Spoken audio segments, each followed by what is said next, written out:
미 월스트리트저널 WSJ에 따르면 사우디아라비아와 러시아의 감산 연장으로 인해 국제 유가가 상승 중이지만 서방 에너지 기업들은 생산 확대보다 주주환원 정책을 우선시해 고유가에 소극적입니다. 이로 인해 미국의 석유 시추 장비 운영이 줄어들었으며 주요 에너지 기업들은 배당 확대를 추구하고 있습니다. 유럽계 에너지 기업은 생산량을 빠르게 조절하기 어려운 상황입니다. 사우디와 러시아는 이 기회를 활용하고 있으며 오펙 플러스 쌓이는 서방 에너지 기업이 고유가에 대응하지 않을 것을 예상하고 있습니다. 그러나 WSJ는 이로 인해 서방 기업 투자자가 직면한 위험이 증가하고 국제 에너지 기업의 시장 지배력이 강화되고 있다고 지적하고 있습니다. 미국 경제매체 CNBC에 따르면 민간 우주로켓 기업 블루 오리진의 현 CEO인 밥 스미스가 12월 4일에 사임하고 아마존의 수석 부사장인 데이브 림프가 새 CEO로 취임할 예정입니다. 블루 오리진은 아마존 창업자 제프 베이조스가 설립한 회사로 림프는 아마존에서 오랜 기간 근무하며 베이조스와 긴밀한 관계를 가졌습니다. 이전에는 림프가 아마존의 AI 비서 알렉사를 소개하는 등 기술 관련 역할을 맡았습니다. 그리고 림프의 후임자로 마이크로소프트 MS의 제품 책임자 파노스 파나이가 임명될 것으로 전해졌습니다. 사모펀드 회사들이 이전과는 다른 방식으로 높은 이자율로 돈을 빌리고 부채를 증가시키고 있어 경고음이 울리고 있습니다. 일부 펀드는 현금 부족으로 인해 자금을 밀실에서 조달하거나 높은 이자를 지불하며 담보를 제공하고 있습니다. 이로 인해 산업과 금융 시스템의 리스크가 확대될 수 있습니다. 이러한 상황에서 일부 대출 기관은 사모펀드의 손실 가능성을 고려하여 추가 약정을 요구하고 있습니다. 사모펀드 업계는 금리 인상과 경제적 불확실성으로 어려움을 겪고 있으며 올해 인수 규모가 줄어들었습니다. 보유 현금도 역사적으로 최저 수준입니다. 이로 인해 사모펀드는 고비용 대출을 받아야 하며 담보물을 사용해야 하는 상황입니다. JP모건 체이스의 CEO인 제이미 다이머는 스태그플레이션과 높은 기준금리가 겹칠 최악의 시나리오에 대비하지 못할 우려를 표명했습니다. 그는 금융 시스템에 스트레스가 생길 수 있다고 경고하며 금리가 7%로 오르면 전 세계가 이에 대비하기 어려울 것이라고 언급했습니다. 미 연방준비제도 페드가 금리를 오랫동안 인상하겠다는 신호를 보내고 있지만 시장은 내년에 금리를 인하할 것으로 예상하고 있습니다. 만약 금리가 7%까지 상승하면 미국 기업과 소비자에게 심각한 영향을 미칠 것으로 예상되며 경제 연착륙 전망도 어려워질 것입니다. 인도 공군이 C-295 중형 전술 수송기를 도입했습니다. 이 비행기는 준비되지 않은 비행장에서도 착륙이 가능하며 이로써 인도 공군의 전력이 강화될 것으로 기대됩니다. 인도에서 힌돈 공군기지에서 도입 행사가 개최되었고 인도 국방장관과 스페인 대사 등이 참가했습니다. 이 도입은 에어버스 그룹과 체결한 계약에 따라 이루어졌으며 총 56대 중 16대는 스페인에서 생산되고 나머지 40대는 인도에서 생산됩니다. 이 프로젝트의 총 비용은 약 3,500억 원으로 추정됩니다. 스페인은 또한 인도 해군의 잠수함 제작 계획에 관심을 표명하고 있습니다. 중국의 부동산 시장은 최소 1년 이상의 시간이 필요한 회복이 예상됩니다. 중국 중앙은행 전직 자문위원인 리다오쿠이 교수는 대도시 부동산 시장은 4-6개월 이내에 회복될 수 있지만 소도시는 최소 6개월에서 1년이 걸릴 것으로 전망했습니다. 그는 일부 부동산 개발업체가 중소도시에서 과잉 투자와 개발을 하고 있어 재정 상황의 개선이 시간이 걸릴 것이라고 지적했습니다.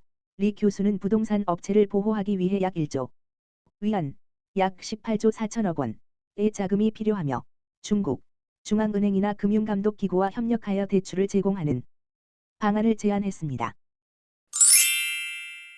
중국 당국이 주가 방어를 위해 상장기업 대주주들의 주식 매도를 제한하고 배당을 하지 않거나 주가가 하락한 기업에 대해서도 제한을 시행하고 있습니다. 이 조치는 상하이 선전 증시에 상장된 약 5천여 개 기업 중 절반 정도에 영향을 미치고 있습니다. 또한 당국은 모든 상장사의 대주주들에게 지분 유지와 의무보호 예수 기간 연장을 권장하고 있으며 일부 기업은 자사주 매입으로 주가 부양을 시도하고 있습니다. 규제 위반 기업에 대해서도 단속이 진행 중이며 내부자들은 수년간 자사 주식을 매도한 것으로 나타났습니다. 이러한 조치는 단기적으로 시장을 안정시킬 수 있지만 기관 투자자들의 중국 투자에 부정적인 영향을 미칠 것으로 우려됩니다. 헤지펀드들은 미국 주요 주식 지수의 급락을 예상하고 약세에 베팅하고 있습니다. 이들은 주로 숏 포지션, 주가 하락을 기대하는 포지션을 늘리고 롱 포지션, 주가 상승을 기대하는 포지션을 줄이고 있으며 특히 선택 소비재, 산업 및 금융업종에서 순매도를 집중하고 있습니다. 골드만삭스 보고서에 따르면 헤지펀드들은 미국 주식을 매도하는 경향을 보이며 최근의 명목 공매도는 역사상 최대 규모입니다. 또한 주가 지수 및 상장 지수 펀드를 대상으로 한 숏 포지션도 늘어나고 있으며 연초 이후 미국 주식 시장의 매도 흐름은 20% 이상 증가했습니다. 이러한 현상은 미국 주식 시장에서 최근에 가장 큰 하락세를 야기하였습니다. 미국에서 부유한 20%의 사람들은 코로나19 대유행 이전보다 더 많은 저축을 가지고 있는 반면 나머지 80%는 저축이 줄어들었습니다. 이로 인해 소비력이 위축될 수 있으며 이전의 경제를 견인하던 역할이 약화될 가능성이 있습니다. 부유한 상위 5%는 여전히 현금 저축이 증가하였으며 중산층은 감소하였고 가난한 40%는 크게 줄었습니다. 상위 20%를 제외한 80%는 은행 예금과 유동 자산이 줄어들었으며 이는 소비력이 줄어들고 있다는 신호입니다. 이전에 소비자들이 경제를 살려나가는 역할을 했지만 이제는 가계의 현금 여유가 부족해 경기 침체 가능성이 여전히 존재합니다. 미국 연방정부의 셧다운 위기가 다가오고 있습니다. 미 상원은 임시 예산안을 추진하고 있지만 하원에서 어려움이 예상되며 공화당 내에서도 강경파들이 예산 삭감을 요구하고 있어 합의가 어려운 상황입니다. 공화당은 세출 법안을 처리하려고 하지만 충분한 지원을 받지 못할 가능성이 있습니다. 메카시 하원의장은 임시 예산안을 상정할 것인지 아니면 셧다운을 받아들일 것인지에 대한 결정을 내려야 하며 민주당의 지원이 필요하기 때문에 어려운 선택을 하게 될 것으로 예상됩니다. 또한 공화당 내에서는 다른 방안을 검토하고 있지만 어려운 상황입니다. 크리스틴 라가르드 유럽중앙은행 ECB 총재는 유로존 경제의 어려움에도 불구하고 소비자 물가 안정을 위해 고금리를 유지할 의향을 밝혔습니다. 그녀는 ECB의 기준금리를 제한적으로 유지하겠다고 언급하면서 구체적인 기간을 언급하지 않았으며 중기 목표로 설정된 2% 물가 상승률에 도달하기 위해 10차례 연속 금리 인상을 이행할 것이라고 강조했습니다.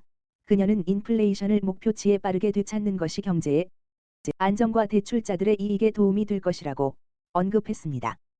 반면 프랑스 중앙은행 총재는 추가 금리 인상을 지지하지 않았으며 대다수의 경제학자와 투자자도 금리 인상이 더 이상 이루어지지 않을 것으로 예상하고 있습니다.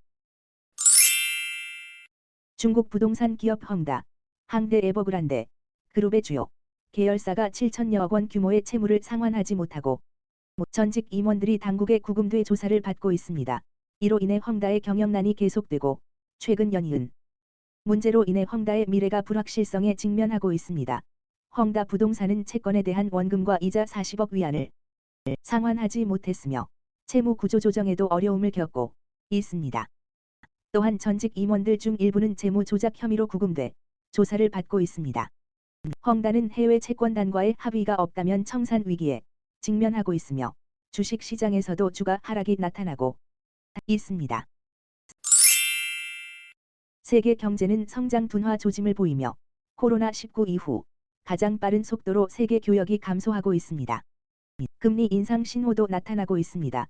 네덜란드 경제정책분석국 CPB의 조사에 따르면 7월에는 세계 무역이 작년 동기 대비 3.2% 감소하였으며 중국의 무역 감소가 큰 영향을 미쳤습니다.